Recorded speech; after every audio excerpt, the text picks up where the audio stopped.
I've done some red carpet, and that's a little you're trying to get the celebrities to come over to you, and it's kinda, you have to yell out It's a little hard. bit, and it's hard. It's a little degrading. I don't know, it's kinda hard. And I don't know if I'm the best at it, and we were doing the Critics' Choice Awards, and, of course, Clint Eastwood is coming down.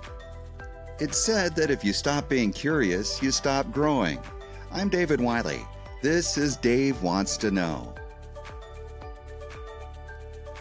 Well, hello, everyone, and welcome. Today, we are joined by a familiar face who has spent over 2 decades bringing the best of travel, technology, human interest stories right into our living rooms. As the host of First California Life and Coast to Coast, she has mastered the art of the lifestyle deep dive, showing us the people and places that make our world vibrant. Please join me in welcoming the award-winning host and storyteller, Heather Dawson. Hi, Heather. David, so good to see So you. it's so good to see you. Heather and I work together on occasion now on Coast to Coast, and I enjoy that very much. Tell me how that show came about. Well, honestly, David, I think back, I can't believe it's been that long. You and I go way back. Hmm. And I've always just enjoyed having you on the show. I always say you're the golden voice that comes on the show. And I know it's always going to be great when you're doing one of the segments. But Yeah, I actually started the show because I'm from Texas originally. And, in Texas, everyone's very prideful of being Texan, and every house has a star and a flag. And when I moved to California, I thought, well, gosh, California is a pretty cool state. We lead in technology, we lead in entertainment, we lead in agriculture, but we don't have that everywhere. You don't see the California flag everywhere. And they had a Texas Monthly magazine that was almost like a Bible out in Texas. Everybody gets it, and it's just the best of Texas. So I thought, we really should promote California and why California is so great. And that's how we started originally Southern California Life. And it was only on a local LA station, and right. then branched that out to Southern California. And then I realized, gosh, we should do this all over California. So it was regional with California Life. And then in 2017, we syndicated. And because we were doing stuff out of California, we changed the name to Coast to Coast. So, but it does skew more toward California. And really is that's what it is, kind of the best of travel, best of lifestyle, things within the state. It's a very cool show, and in a world filled with controversy and negativity, it's a place to come and see. There are cool places to visit and cool people to know. I agree. And honestly, I think I come from a hard news background like you. I did more of a hard news, and it it did get a little depressing right around 9/11. And I always quote there's Dennis Miller when he was on Saturday Night Live, and he was saying that news is stuff, he said a different word, stuff that you're glad didn't happen to you today. Uh, And I remember thinking that, I'm like, gosh, that's kind of true, right? You're talking about the worst things, with like yeah. local news. And so when we started the show, I definitely just didn't, it also makes it easy. We don't do anything political. We don't do it, we just stay away from anything controversial. And we do pretty much highlight positivity, things that we feel that is, the old water cooler discussions, and whether it be travel or anything that, people are talking about or trending, right now. So So there's a variety, and I know you do a lot of travel segments and things like that. It's a wonderful show. thank you. And you are such a wonderful asset to the show. And I love just having, and I do think that is the backbone of the show is we have great talent. We have award-winning contributors on our show, and they all have other lives. They all work on other stations or radio or podcast.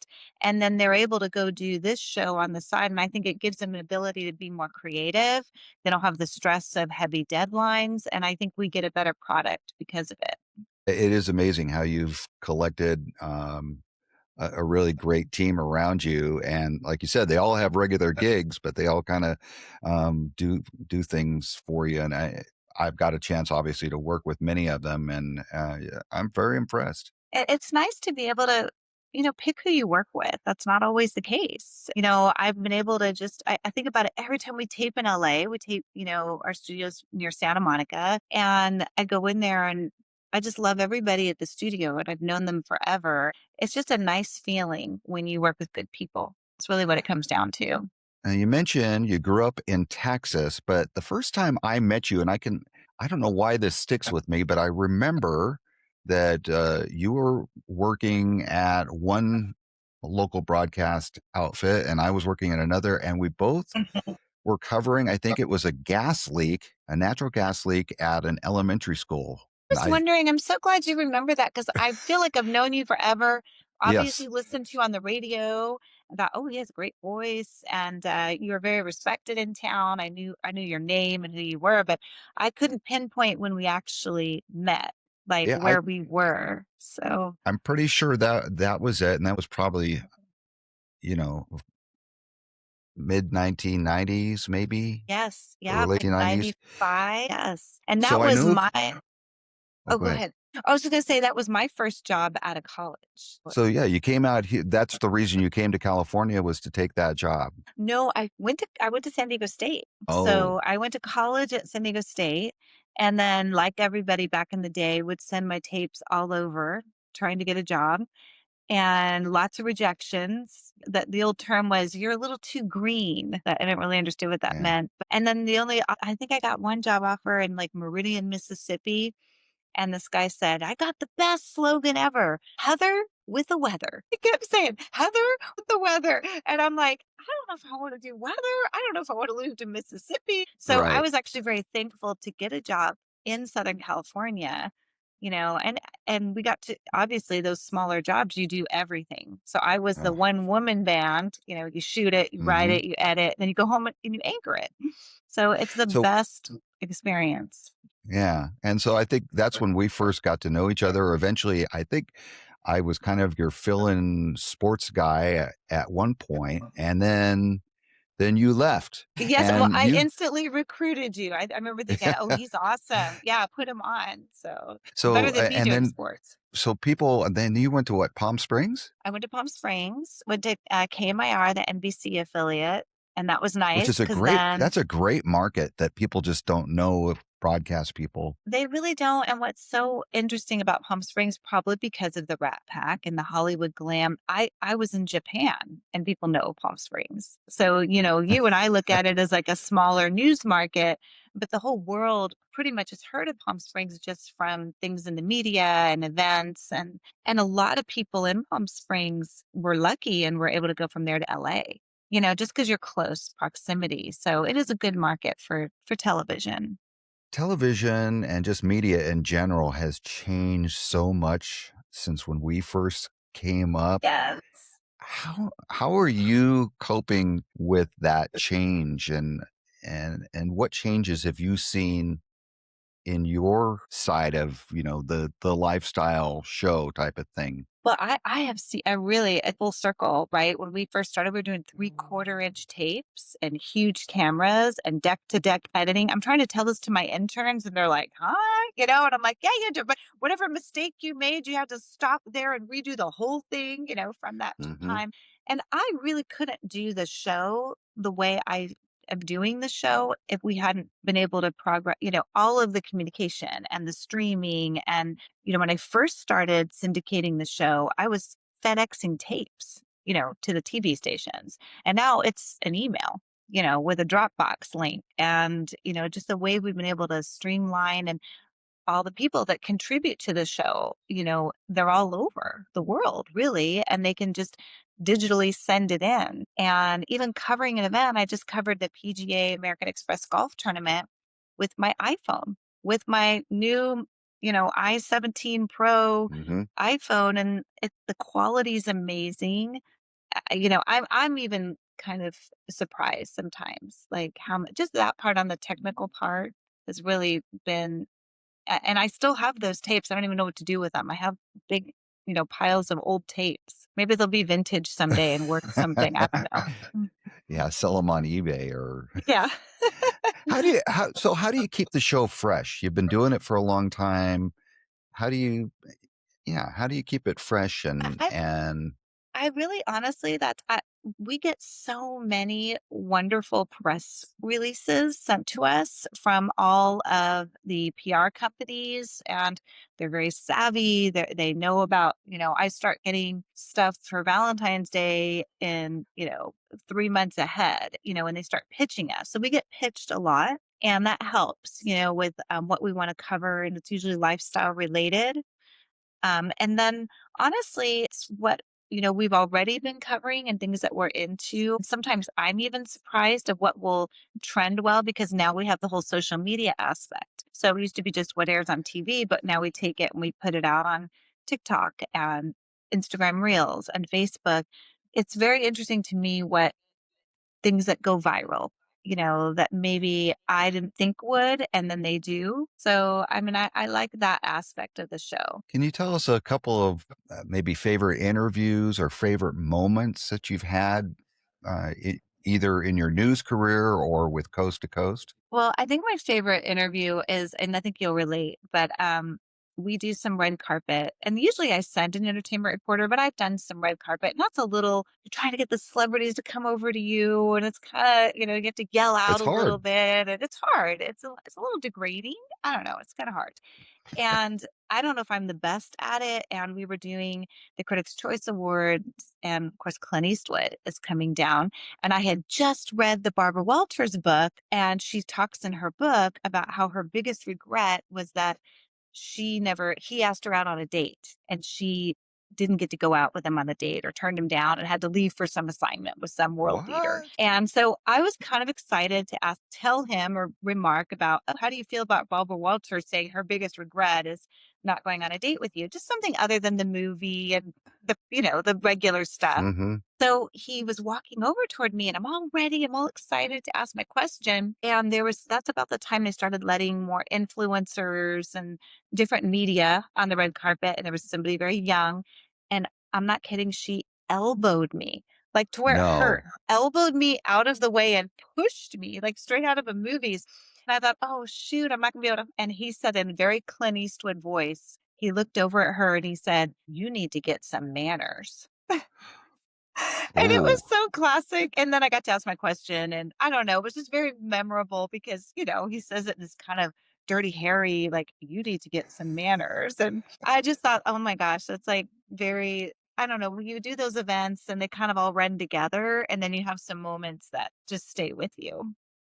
It's fun. And I know you also do a lot of travel segments. Would you say there's a hidden gem that of the places that you've gone? Yeah, so I think for travel, for all of I mean, there are always beautiful spots and places that you've probably heard of, but there's, obviously Telluride, I think is beautiful. Not a lot of people have gone there. A lot of the history and different things on destinations that we've done. But what I love is we do with those spotlights. And I started it when we were doing, Southern California Life and California Life. And we would even just spotlight cities that, of course, you hear Beverly Hills and you hear the one Malibu, but we were doing some that there was one in Fresno about these secret caves that Al Capone would go through, and something in Rancho Cucamonga about the Grateful Dead having a winery or calling a wine there. And I like it when we find interesting things in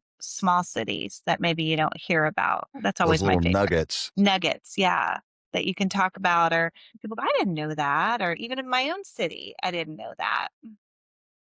You Those are mentioned you fun. have interns, and you work with interns, and I was an intern back in the day, but the media world, as we talked about, has changed so much. What would be your advice to someone who wants to get involved in media now? I mean, there are influencers, there are still news people, although that is breaking down a little bit. Do you have advice for prospective journalists slash influencer, TV show host, I don't type of people? Definitely. My biggest advice is you got to roll up your sleeves and do all of it. You got to wear every hat. You got to learn to edit. You got to learn to do whatever it's cut on your phone, edit on your desktop, do the interviews, do the, be your one woman band, your one man band. Because as you know, everyone that has made it in our industry and our age or had any longevity, those are the kind of people. Back in the olden days, you could just go in and read the news or, be at the desk. And it was the people that learn to produce, learn to edit, learn to do everything. And even if that's not your expertise, because that just comes in handy so much later. And they are learning them really young. Even in like fifth grade elementary schools, they have little TV, channels and they learn to do some basic editing. So that's my advice. No matter what your talent is, podcast or influencer or, news, just learning all of kind of the background of that I know for helps. me, is the technology change has been so dramatic, and for me, it's difficult to keep up with it. And younger people are growing up with it, and it's like, it's just seems very easy for them. How do you stay on top of technology in your industry, in the broadcast industry? I actually learned from my interns because they live and Mm, breathe this. So my social interesting. media, 100%, I give to my girls. I have 3 daughters and I mean, they could whip something up faster than I've ever seen. And then they know how to use AI. They know how to make a interesting caption and put it in. And I really do learn from them because it's a different language that it's so easy for them, and but what I worry about, and I'm sure you touch on this too, is you can get information out, you can produce stuff, but the fact checking it's difficult because it's hard to really even know, even to teach them how to fact check and what's accurate and what's not and what's sponsored or swayed one way or the other. Interesting. So you're, again, even on the technology side, surrounding yourself with people who know things that maybe you don't know, Yes. and delegating, or what what does Heather like to do when she's not in front of a camera? What's the difference between the on camera Heather Dawson and the off camera Heather? Well, I really truly just love my girls. I have 3 girls. I'm so into them and they're 23, 21, 18. So we have a lot of drama in the house, a lot going on in a good way. And as you're a parent. So Yep. I know that time is precious. And even as they grow older, I truly love spending time with them and vacationing with them. We in our house, we call it's never a vacation, it's a workcation. Everything is a workcation. So everyone has to go to work. So if we go skiing or if we go something, I'm usually doing it through the show and they are having to do a TikTok or they're having to post or help me with video. But I love it because we experience things together. And that's been really, I love that. Like if I can do anything on my time off. And I just recently, because I moved to Golf Mecca, I got left-handed golf clubs, went golf for the first time, and I'm kind of excited about it. I liked it more than I thought I would. And I'm like, you know what? You can play golf until you're, 90 if you're lucky. So you're, We'll yeah, you're see. back in the Palm Springs area, which is, Yes. like you said, the golf mecca. It is. I'm in La Quinta and I have a cousin that works for TaylorMade and he's like, wow, you have like 150 golf courses around your house. And I thought, oh, I guess I do. But I like it because it's just a beautiful, it's a beautiful walk and it's out in fresh air. And so that's been kind of fun. But truly, it's just working. It's being with my girls. That's really the bottom line, what I love to do. Do you have an embarrassing moment Ooh, from from work? from Yes, I have a work? great Yes. one. Okay. So you probably remember this when we used to do when we were a news anchor and we would turn our chair and we would so it'd be into Washington DC and it was during the whole Clinton Monica Lewinsky, scandal. Yeah. And whenever we would toss to a DC, reporter on scene, there was always a little bit of a delay when they would toss to them. So they'd be, holding them, then they start talking. And I was a news anchor and we would do this thing where we would turn and toss. So I was turning to Campbell Brown, who was doing the live shot from DC, and I was talking something about Clinton not having sexual relations with Monica Lewinsky. That But famous when I quote. went Yeah. the famous quote, but when I went to turn, instead of saying Monica Lewinsky, I said sexual relations with Campbell Brown. I said the reporter's name that he basically was like had sexual. And I minute that I said it, I knew it, but I'm like, maybe she won't notice. And she kind of had that like delayed and she went, But of course, she's so professional. She handled it really well, and I'm like, "I'm gonna get fired. I'm gonna get fired. Like, when this is over," how they at the end of the newscast, the news director, everybody comes in and tells you whether you did well or they yells at you, and I don't know, David, I think everyone just wasn't paying attention. No one noticed. Like, not one Wow. person noticed. I was asking my coworker, and he's like, "Yeah, I heard it, but no one said anything."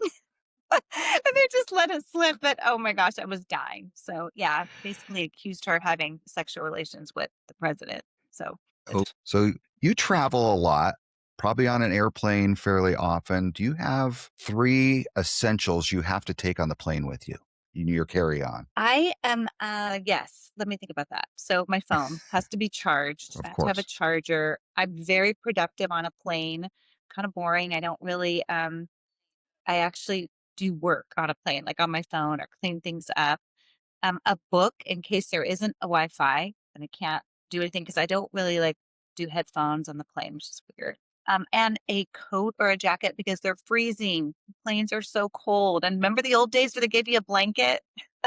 Yes, So that I'm doesn't always happen cold. in So those would be my three. dream interview. If you could, sit down and have an interview with anyone, let's say from history even, is there 1 or 2 people that you just top your list, whether living or dead, that you would go, "That's somebody I wanna have on the show"? Well, this is very random, but probably Jesus. Oh, I know good that's one. a weird one, but I think that'd be kind of cool if living or dead. Living though, Dolly Parton. I would love to interview Dolly Dolly Parton. Parton. I never have. I saw her in concert, but I think she'd be a kick, and I really admire self-made and has done so well for herself. That would be a great interview. So when people look back at your work, not that you're going anywhere, how do you wanna be remembered, as a as far as your work is concerned? I hope that bringing positivity and um, showcasing things that maybe people didn't know about, aggregating a lot of different talents. I love that. I love that I let people hopefully shine in their way and then I just put it all together. I always say I'm a glorified coordinator. And I hope that people, as a producer, somebody that produced content out there that I think has some longevity. We still air stuff that's old. We'll repurpose it and air it. And it's always fun to look back. I asked earlier, what's the difference between you on camera and off camera? And having known you for so many years, there really isn't a big difference. You're a sweetheart on camera and a sweetheart off. And I've dealt with a lot of people in the broadcast business, and behind the scenes, not everybody's real nice.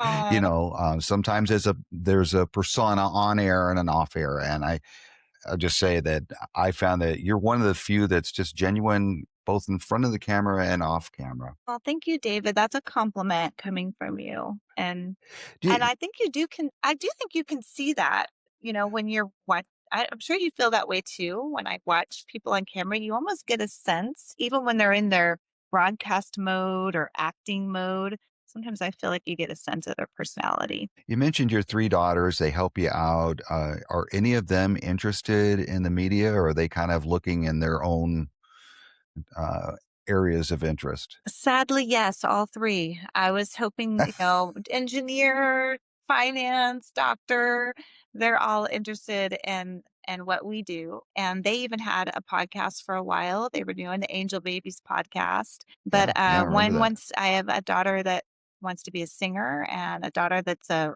writer and does acting, and my youngest, she wants to be an entrepreneur, maybe makeup and create that. So they're all kind of in the art world. Yeah, actually, one of your daughters was on what, The Voice? Yes. So my middle daughter, Ava, she was on The Voice season 22, and she's graduating Claremont McKenna this spring.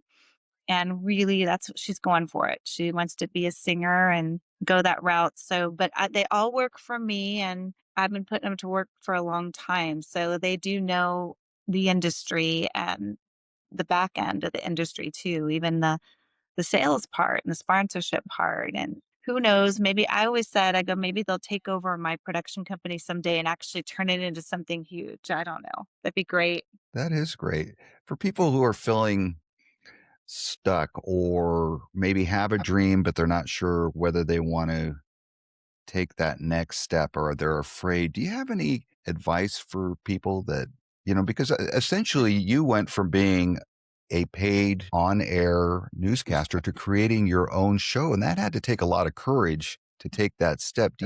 If people are watching and going, I always dreamed of doing something, but I'm afraid, what would you say to them? I think that it's actually there's just as much, risk sometimes and working for someone else.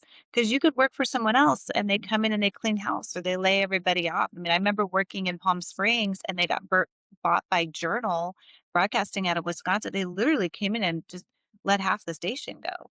And it was just brutal, like a sign on the door. One thing about being your own boss or creating your own thing is it's all up to you, but you can work all the time and work hard. And it's not, that's the American dream, I guess. And you can do it. Like it's especially now with technology and the way these influencers are doing it and going out and getting their own sponsorship. And I think you almost are better off if you can get your own destiny and always work it, even if you could do that and have like another job on the side. Maybe you take a job with benefits and insurance that just gets you some stability, but you can spend some time doing what you really love and promoting it. I think that would be ideal. And honestly, that's what this podcast is for me. I mean, I was in the broadcast business for a long time and I still do some segments with you, but for the most part, I'm out of broadcasting.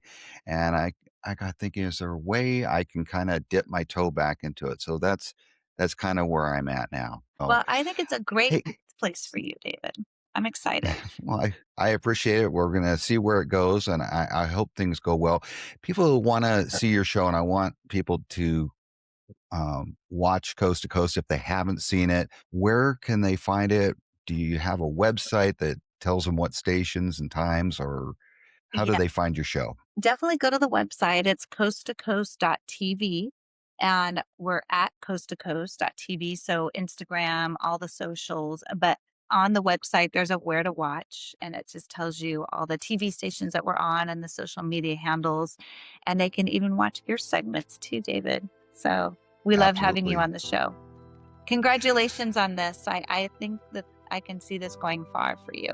This is awesome. Well, I appreciate the good thoughts, and I appreciate you being on the show and giving us some of your time. It's been really interesting. I learned some things I didn't know about you. Some I did, some I didn't. But it's always great having a conversation with you, and thanks for being with us. Of course, anytime. You've been listening to Dave Wants to Know with David Wiley. A special thanks to Heather Dawson, producer and host of Coast to Coast. Check out their show at coasttocoast.tv. We appreciate you tuning in to Dave Wants to Know. Please subscribe, share, and comment. We'll see you next time.